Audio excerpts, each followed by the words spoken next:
तो वो कैसा दर्द था, वो कैसी पीड़ा थी जो आपकी आंखों में आंसू ले? भारत में जीवन नरक है, शहरी स्लम में जीवन नरक है, भरपेट रोटी खा लेना ही जीवन नहीं है।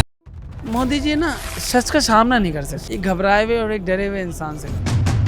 अमित शाह भाजपा के अध्यक्ष भी रहे हैं, अमित शाह गुजरात के विधायक भी रहे हैं और अमित शाह अपने बुरे वक्त में गुजरात में तड़ीपार भी रहे हैं। मोदी जी को ना क्या चमचमाती दुनिया अच्छी लगती है। मैं कहता हूँ मोदी जी इंडिया में रहते और हम भारत में बड़ी यातनाएं और इंडिया में सब कुछ चंगा। इंडिया में चमचमाती ऊंची ऊंची बिल्डिंग, अंदानी अंबानी जैसी हस्ती। भारत में गरीबी है, गुर्बत है, परेशानी है, बेबसी है, बीमारी है, कर्ज है, नशा है। भारत की जमीन पे गरीब होने नहीं चाहिए। हमने उन्हें भी सदन में रोते हुए देखा है, हमने उन्हें भी संरक्षण मांगते हुए देखा है। सर मुझे और क्या सदन मुझे संरक्षण दे पाएगा या नहीं दे पाएगा? मैंने अपने परिवार को छोड़ा है, मैंने अपने माँ बाप को छोड़ा है, लेकिन आज मुझे अपराधी बनाया जा रहा है। डर नहीं लगता है? आपका नाम इरफान है, आप एक खास समुदाय से आते हैं। तरक्की की फसल हम भी काट लेते, थोड़े से तलवे हम भी चाट लेते। मेरे लहजे में जी हजूर ना था, इसके सिवा मेरा कोई कसूर ना था। 2 पल के लिए बेजमीन हो जाता, खुदा की कसम मैं भी अमीर हो जाता। आदमी जन्म से अपंग होना तो माँ बाप को सबर होता है, लेकिन सिस्टम अगर अपंग बना देना तो बर्दाश्त नहीं होता। मेरे सपन जड़े फूल से, मीत चुबे सूल से, लुट गया सिंगार सभी बाग के बबूल से। हम खड़े खड़े बहार देखते रहे, कारवां गुजर गया हम गुबार देखते रहे। नींद भी खुली ना थी कि हाय धूप ढल गई, नींद भी खुली ना थी कि आज धूप ढल गई। पाँव भी उठी न थी कि जिंदगी फिसल गई। पात झड़ गए, साग साग जल गई, चाहा तो निकल ना सकी पर उम्र निकल गई। तो दोस्तों, लोक रिपोर्ट में आपका स्वागत है। अभी हमारे साथ मौजूद हैं वायरल चेहरा मोहम्मद इरफान। आपने इनका घर देखा होगा, ये किस कुटिया में रहते हैं ये भी आपने देखा।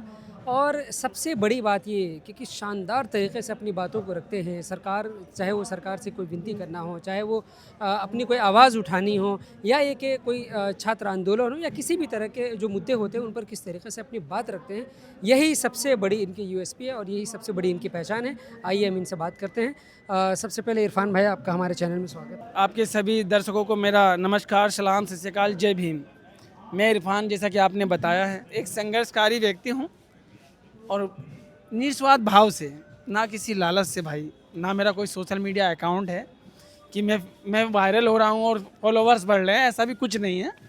समझ रहे हैं? इन्फ्लुएंसर भी नहीं है कुल मिला कोई इन्फ्लुएंसर नहीं है, कोई आईडी नहीं है मेरी, ना इंस्टा पे, ना फेसबुक, ना यूट्यूब, कोई आईडी नहीं है। मैं सोशल मीडिया पे सिर्फ अपनी ज़रूरतों का इस्तेमाल करता हूँ, अपने श्रमिकों के लिए, मजदूरों के लिए, बेहतर अधिकारों के लिए जानकारी अर्जित करता हूँ। हम गांधीवादी तरीके से अहिंसा का दामन पकड़ के अपनी बात रखने वाले लोग हैं।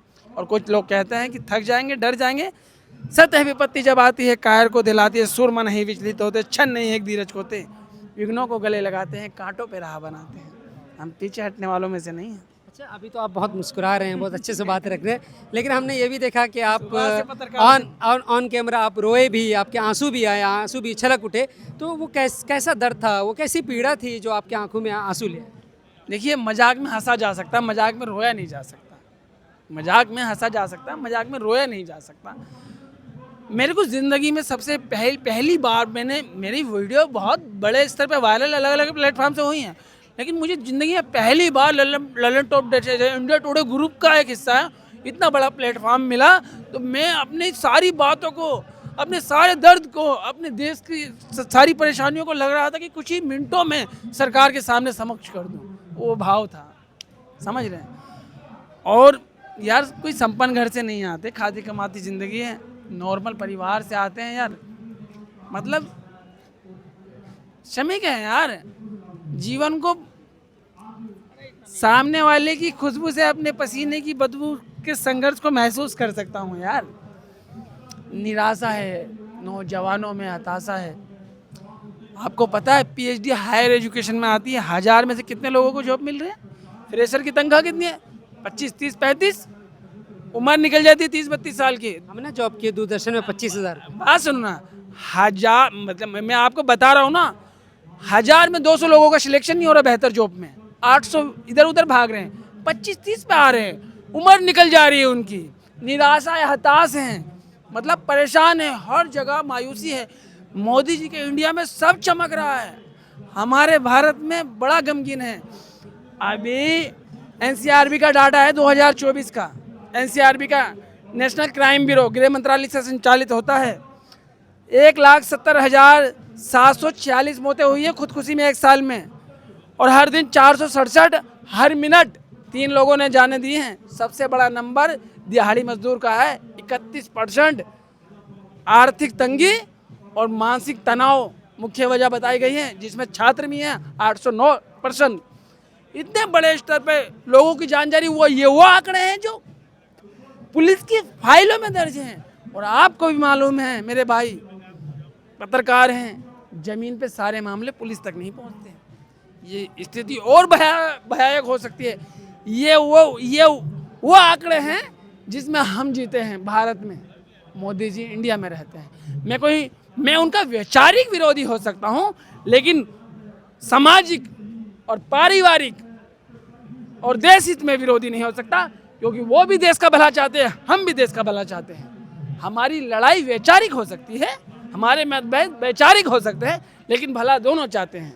आपकी लड़ाई है वैचारिक है, किसी तरीके से आप जो है उनसे जो है अलग आप ये रखते हैं, अपनी राय रखते हैं? अपनी अलग राय रखते हैं, हम अपनी अलग राय रखते हैं। हम कहते हैं ऐसी व्यवस्था होनी चाहिए जहाँ सबको सम्मानजनक जीवन मिले, उसकी मेहनत का वाजिब पैसा मिले। हम ये नहीं कहते कि आप 40-50 हज़ार, आपका स्केल है, न्यूनतम मजदूरी आपकी है, वो ज़मीन पे लागू करवाइए, मजदूरों को वो हक दीजिए। महिलाओं को 6 से 8, आदमी को 10 से 14, और अनलिमिटेड काम ले रहे हैं। अरे भैया, इसी में जीते हैं, इसी बात का दर्द है साहब, जो किताबों में है उसे ज़मीन पे उतारिए। आप किताबों की बात कर रहे हैं, हमने देखा कि आप लगातार कविता भी सुनाते हैं, और ये इतनी अच्छी अच्छी कविता जो आप याद करते हो वो आप पढ़ लिख कर। अरे दादा, कविताएं नहीं, ओहो, गूंगे के मुंह में जवान डालता है साहित्य, गूंगे के मुंह में जवान डालता है साहित्य। आपकी दिल्ली के घर में इस्तेमाल होने वाली भाषा के शब्द दुनिया का सामना नहीं कर सकते, इसीलिए वो शब्द साहित्य जो शब्द होते हैं वो आपके मुंह में जवान डालते हैं और कहते हैं जाइए, इन शब्दों का इस्तेमाल कीजिए और अपनी हक की लड़ाई लड़िए गांधीवादी तरीके से। मैं कहता हूँ निराशा, नौजवान निराश है, श्रमिक निराश है, हर जगह परेशानी और बेबसी का आलम है। आप जान ही रहे हैं, कर्ज, नशा, सब सारी आफतें हैं। हम सब बेहतर जीवन चाहते हैं और उम्मीद भी करते हैं। इस पर नीरज कहते हैं, सपन जड़े फूल से, मीत चुबे सूल से, लुट गया सिंगार से भी, बाग के बबूल से हम खड़े खड़े बहार देखते रहे, कारवां गुजर गया हम गुबार देखते रहे। नींद भी खुली न थी कि हाय धूप ढल गई, नींद भी खुली न थी कि हाय धूप ढल गई, पाँव भी उठी न थी कि जिंदगी फिसल गई, पात पात झड़ गए, साग साग जल गई, चाहा तो निकल ना सकी पर उम्र निकल गई। किस बेबसी को दर्शा रहे हैं नीरज, कि कितने मौके आए गए और मेरे हिस्से में सिर्फ गुबार आया और धूल आई। जब आदमी जन्म से अपंग होना तो माँ बाप को सब्र होता है, लेकिन सिस्टम अगर अपंग बना देना तो बर्दाश्त नहीं होता मेरे भाई। पढ़ाया लिखाया सब कुछ करा और आज घर में पूरी तरीके से हाथ नीचे करके मायूस उदास बैठा है।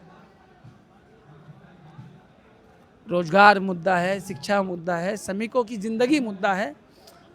अभी पिछले दिनों एक पॉडकास्ट में इस देश की एक धनवान महिला बोली कि गरीबी मिटाने का एक कारण सीधा सीधा है, ये है कि गरीबों के बच्चे कम होने चाहिए और अमीर ज़्यादा करें।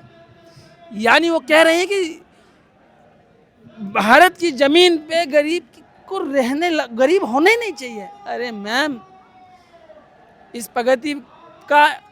प्रगति पे जो भी मौजूद है हम भी उसके बराबर के हिस्सेदार हैं। कह सकती हैं आप ये बात, क्योंकि आप 900,000 करोड़ के मालिक हैं। मैम, आज भी आपके घर के टॉयलेट को कोई गरीब साफ कर रहा होगा मैम। आज भी आपके फर्श को कोई गरीब साफ कर रहा होगा मैम। आज भी आपकी कोई गाड़ी गरीब ही चला रहा होगा मैम। एक गरीब हाँ, इसको इस बात को कहने का और भी अच्छा तरीका हो सकता था कि गरीबों को कुछ मामलों के लिए आशा बहन है ना भाई, 70 सालों से लगी, अभी तक लोगों तक वो बेसिक जानकारी नहीं पहुंचा पाई। किसकी कमी है? फैमिली प्लानिंग को लेके जो अशिक्षा अभी भी देश में बड़े स्तर पे मौजूद है, लोगों के पास फैसले नहीं है, वो ज्ञान ही नहीं है, उसकी कमी को कैसे पूरा करेंगे आप? लोगों तक कैसे पहुंचाए उस जानकारी को कि आपको अपनी फैमिली प्लानिंग का हिस्सा बनना चाहिए, आपको तय करना चाहिए आपके कितने बच्चे होने चाहिए। ये किसी एक धर्म जाति या विशेष पर लागू नहीं होता। अशिक्षित मतलब अज्ञानता ही हर परेशानी की जड़ है। अच्छा ये बताइए कि आप जो कविताएं सुनाते हैं, आप कितना पढ़े लिखे हैं? ईमानदारी से बताइए कि कितना पढ़े लिखे हैं और कैसे कविताओं को पढ़ते हैं, कैसे याद करते हैं और कैसे उन चीज़ों को जो है आप अपने नज़रिए से उन चीज़ों को रखते हैं दुनिया में। देखिए बात सुनिए, कोई लेख या कोई कविता जो होती है ना, उसे पढ़ लेना या रट लेना और फिर बोल देना मतलब नहीं होता। उस कविता के अंशों के मायने क्या हैं, हर शब्द क्या कह रहा है, इसकी जानकारी होना बहुत ज़रूरी है। अगर मैं कहता के रूह में क्या है? हाँ, जैसे मैं कहता हूँ कि भारत की नींव है कविताएं, सत हमारी बातों में, कलम हमारी तीखी और साहित्य हमारे हाथों में, तो सोच समझ कर राम कहो तुम। ये एक आर्टिस्ट का नारा नहीं, जब तक राम हृदय में नहीं तुमने राम पुकारा नहीं। तो लेखक क्या कह रहा है कि भारत की नींव है कविताएं। भारत मतलब कविताएं भारत की जमीन है, जमीन में जो दीवार खड़ी है ना, उसकी ताकत है। समझ रहे हैं? ये क्या लिखा हुआ है? ये मोहम्मद अक़दस। कैसे उठेगा ये? अच्छा ये, हेलो भाईजान, हाँ बोलिए बोलिए, कहाँ?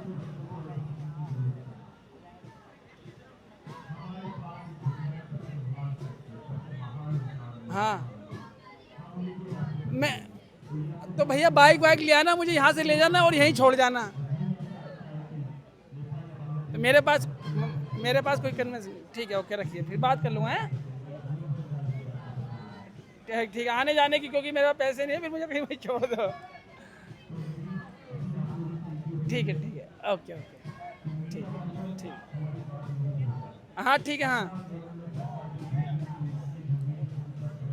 ठीक है ओके। बताइए, अभी आपने कहा कि ये क्या लिखा हुआ है, आप मुझसे पढ़वा रहे थे नाम और कह रहे थे फ़ोन कैसे उठता है। क्या आपको वाकई नहीं पता है कि फ़ोन कैसे उठाया जाता है, या फिर ये कि नाम क्या लिखा हुआ है? अरे नाम यार इतना ज्ञान नहीं है क्या लिखा हुआ है, समझ रहे? ज्ञान तो बहुत है आपके पास। मैं प्रथम से पढ़ा हूँ हिंदी के, मैं अपनी मातृभाषा को हिंदी जानते हैं हिंदी को थोड़ा बहुत पढ़ लेता हूँ। और इंग्लिश? इंग्लिश बिल्कुल नहीं है, कोई अक्षर नहीं। तो फिर नाम आपने सेव कैसे किया? उनने किया, जैसे मैंने आपको फ़ोन दिया और आपने किया, उसने किया, मैंने नहीं कुछ किया। मेरा फ़ोन चेक करिए, इसमें 1 2 3 से भी होंगे, जिनका मैं समझ नहीं पाया उनको 1 2 3 से सेव कर दिया, फ़ोटो आ जाती हैं। अच्छा खैर, हमें ये बताइए कि आपको क्या लगता है कि ये सरकार जो है ये लगातार कहा जा रहा है, आपने भी कहा कि अहंकार कैसी है, कैसे ये क्या सरकार जो है तानाशाही की तरफ जा रही है? हाँ भाई, देखो ये बात हकीकत है। हमारे यहाँ अब देश के अंदर है ना, संवैधानिक संस्थाएं कमज़ोर हो गई हैं, इसमें कोई दो राय नहीं है, और लोगों के मौलिक अधिकारों को कुचला जा रहा है। समझ रहे हैं? इरफान कब तक बाहर है ना, कोई गारंटी नहीं है, क्योंकि जब सोशल मीडिया पे जाता है ना आदमी, तो अपने दोस्त और दुश्मन दोनों तक जाता है। समझ रहे हैं? और आपको डर नहीं लगता है? आपका नाम इरफान है, आप एक ख़ास समुदाय से आते हैं और लगातार ये देखा जा रहा है ख़ास समुदाय को टारगेट भी किया जाता है, या कोई अपनी आवाज़ उठाता है उसको जो है प्रताड़ना दी जाती है, तो आपको डर नहीं लगता? यार मेरी ज़िंदगी जो है ना मौत से बदतर है, और मौत मुझे क्या डराएगी? क्या ऐशो आराम है मेरी ज़िंदगी में? क्या बहुत कुछ मेरी ज़िंदगी में ऐसा है जिससे कि मुझे जीने की लालसा हो? अरे यार संघर्षशील जीवन है, किसी के काम आ जाएगा, बोले जा रहे हैं। मौत का बिल्कुल भी। और बात रही तकलीफ़ की जिस्मानी, अगर अभी कोई खींच के 4 चांटे मारेगा तो आँख से आंसू आ जाएंगे और जी घबराने लगेगा और हाथ भी जोड़ने लगेंगे, वो जिस्मानी तकलीफ़ है। जिस पे भी आएगी उसका रवैया व्यवहार ऐसा ही होगा, लेकिन वो कुछ पल के बाद जब नॉर्मलाइज होगा मामला, ठीक कंडीशन में आएगा, 2-1 दिन के बाद फिर कंडीशन वही हो जाएगी जो थी। ठीक है ना? और ऐसा कुछ नहीं है, बिल्कुल भी नहीं। डर नहीं लगता? इसलिए नहीं डर लगता कि मेरा नाम इरफान है, इसलिए नहीं, मुझे डर ही नहीं लगता, डर ही नहीं। मुझे डर ही नहीं लगता, बिल्कुल ही क्या नहीं। लगता है आप अपने जीवन में जो है आगे क्या करेंगे? कब तक ये संघर्ष करते रहेंगे या फिर एक आप भी एक आंदोलनजीवी बन के रहेंगे कि जहाँ जहाँ आंदोलन हुआ वहाँ पहुँच गए? हर आंदोलन में नहीं, हर आंदोलन में नहीं। अगर अखिल भारतीय विद्यार्थी परिषद अगर यहाँ आंदोलन करने लगे तो क्या मैं यहाँ पे आके ये कहने लगूंगा जिंदा बने? नहीं यार, क्या बात कर रहे हैं। हाँ, आयशा से प्रभावित हूँ मैं, जब बोली जहाँ बोलेंगे वहाँ आऊँगा। आयशा से प्रभावित है यार। चलिए एक अच्छी सी कविता सुनाइए, अच्छी सी कविता सुनाइए कैसी जिसमें आपको लग रहा हो कि हमारे समाज को लेकर के दर्द हो उसमें। नीरज की सुना दी, हाँ, नीरज की सुना दिया। नीरज की सुना दी। एक अच्छी सी सुनाओ, भी ट्रेंडिंग में है। मुझसे बहुत सारे लोग कहते हैं इरफान इतना अच्छा बोलते हो, भाजपा के लिए बोलते ना बेटा, कोई पद मिल जाता बड़ा नाम होता। और जो भी बोलता है ना, बस खाली आपको एक पहचान बनानी है और क्या गजब के शब्द अपने चयन करने हैं, और इतना कहाँ घिस रहे हो, बहुत बेहतर कर लेते। तो उसी पे एक लाइन है कि तरक्की की फसल हम भी काट ले से, तरक्की की फसल हम भी काट लेते, थोड़े से तलवे हम भी चाट लेते। मेरे लहजे में जी हजूर ना था, इसके सिवा मेरा कोई कसूर ना था। दो पल के लिए बेजमीर हो जाता, खुदा की कसम मैं भी अमीर हो जाता। कैसी रही, कैसी है लाइन? बहुत अच्छी लाइन है। और मेरी बात गलत है? अगर मैं भाजपा के लिए बोलता हाँ, तो फिर आप रिवॉर्ड मिल जाता। ये बात हकीकत कह रहे। एक नाम ले रहे हैं योगी आदित्यनाथ, क्या कहेंगे इसमें?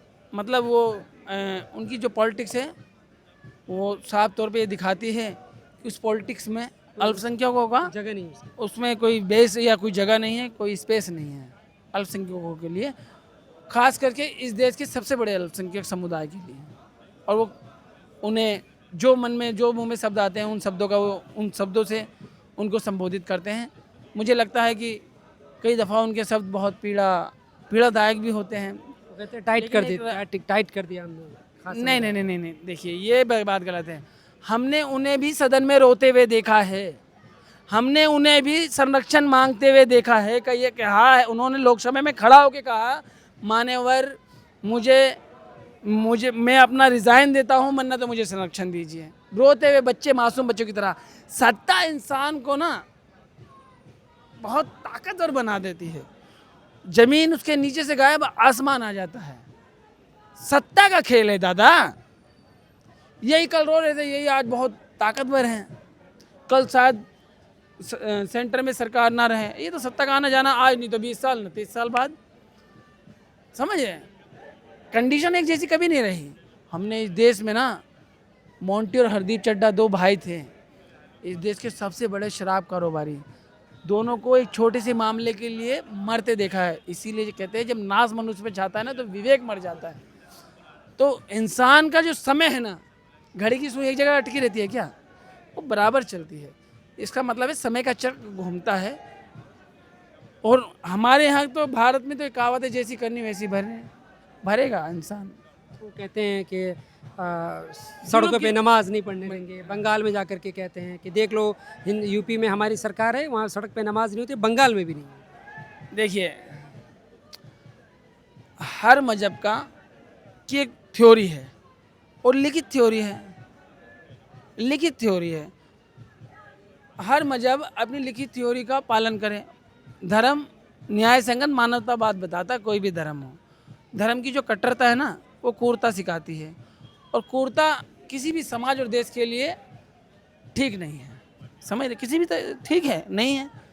तो कट्टरता से बचना चाहिए। कट्टरता को सियासत में इसका इस्तेमाल जब होता है तो सिर्फ सत्ता में आने के लिए। बता दीजिए, देश की बड़ी आबादी क्या भाजपा पिछले 14 सालों में 14 सालों से शासन में है, या फिर तो वो भाजपा कहती है अमृतकाल चल रहा है तो फिर तो मौज ही मौज है। फिर क्यों एनसीआरबी का डाटा कह रहा है कि 1 मिनट में 3 लोग खुदकुशी करके मर रहे हैं, और यहाँ खड़े तो बड़े हैं, क्योंकि ये तो वो हैं जो सरकारें। तो समझ रहे ना, तो जिसका मरता वही रोता, जिसका जाता वही रोता भाई, जिस पे आती वही झेले। समझ रहे भाई, ये बातें हैं। चलिए खैर, अमित शाह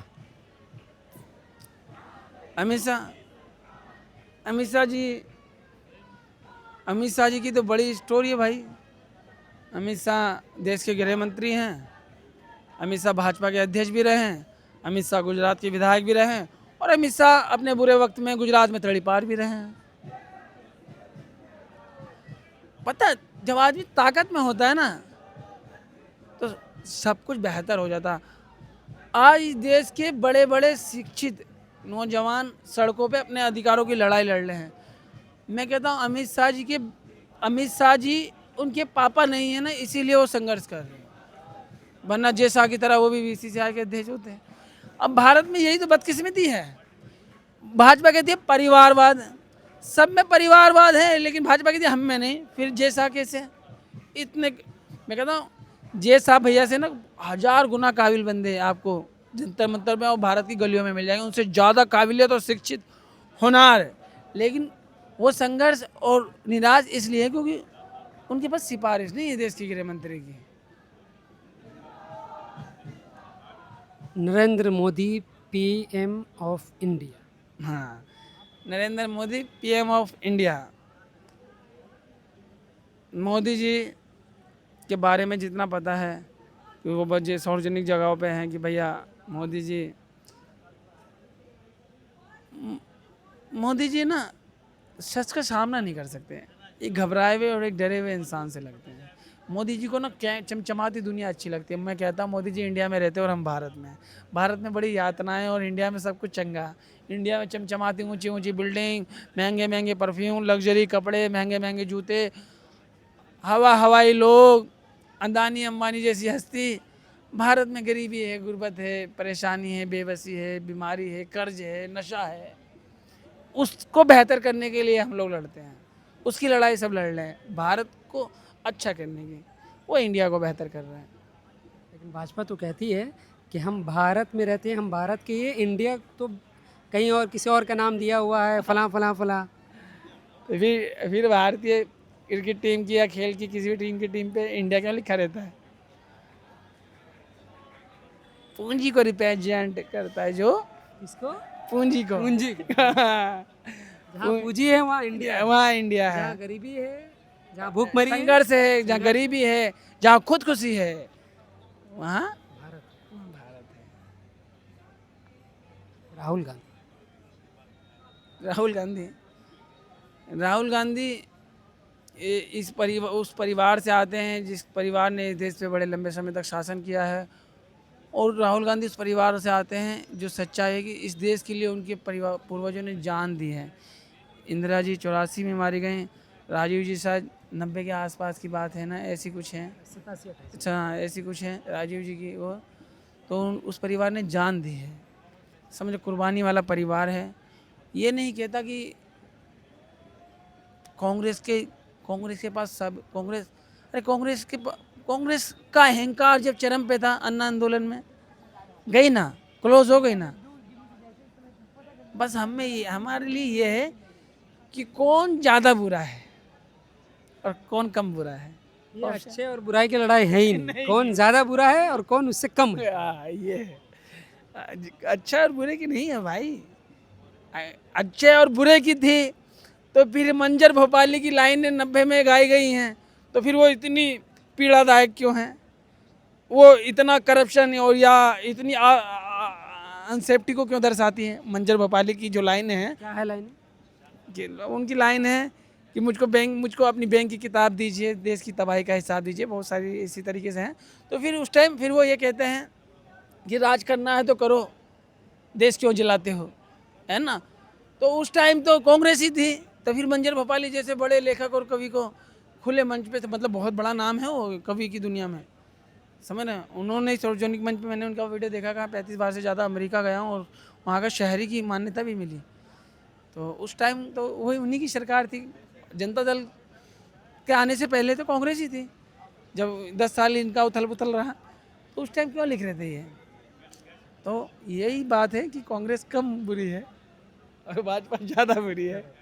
मैं फिर से ये सवाल दोहराऊंगा, राहुल गांधी, क्योंकि अभी आपने कांग्रेस पे बोला है, मैं राहुल गांधी पे आपकी राय जानना चाहता हूं। हाँ, राहुल गांधी रात को 2 बजे एम्स जाते हैं तो बतौर गरीब होने के नाते थोड़ी सी उम्मीद जागती है कि कोई है रात को 2 बजे एम्स जा रहा है। जब वो किसी मजदूर के साथ 2-4 घंटे मजदूरी करते हैं तो वो समझता है कि मजदूरी की पीड़ा क्या है।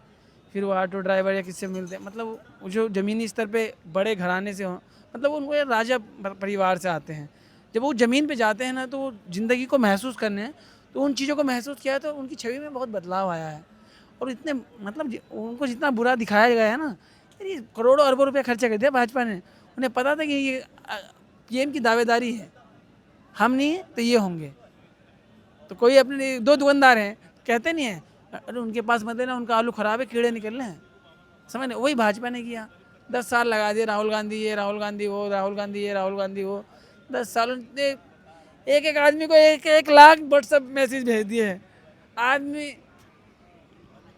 कुछ सूझ भी नहीं करा, राहुल गांधी ये, राहुल गांधी। अनपढ़ गंवार आदमी जेएनयू जैसे बड़े संस्थान पर उंगली उठा दे तो सोच लो। अगर मैं उससे कहता हूँ तो अपने बच्चे का एडमिशन तो करा दे, उसमें तेरी नस्ल बदल जाएगी, तेरी पीढ़ी बदल जाएगी।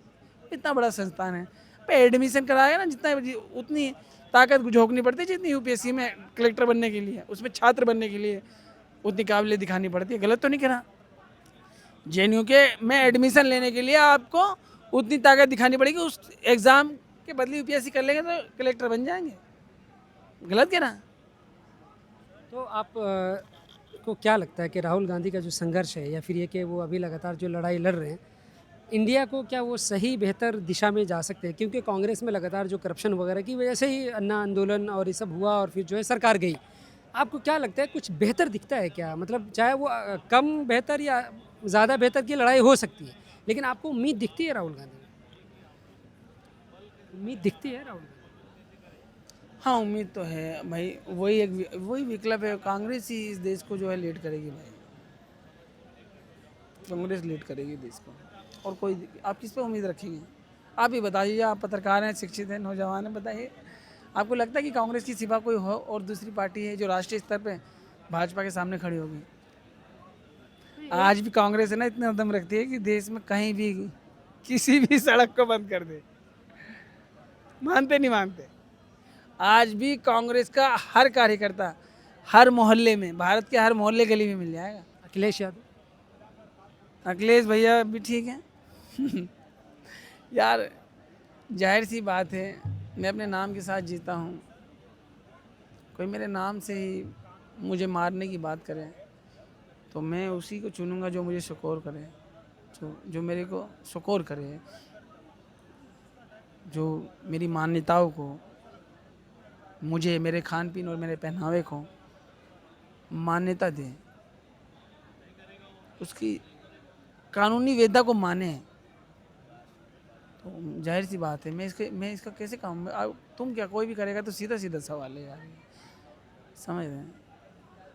आप मुझे गाली दे रहे हैं, आप मुझे मार रहे हैं, जो मुझे मिल रहा है उस पर आप ताने नहीं मार सकते, वो मेरा संवैधानिक अधिकार है। इस देश की संपत्ति और संसाधनों पे देश के हर नागरिक का बराबर का अधिकार है। जो आप दे रहे हैं वो मुझ पर एहसान नहीं कर रहे हैं, उसके बाद एवज में हम भी आपको देते हैं, समझे? उसके एवज में हम भी आपको देते हैं। ठीक, थैंक यू सो मच हमसे बात करने के लिए इरफान भाई। आपसे मुलाकात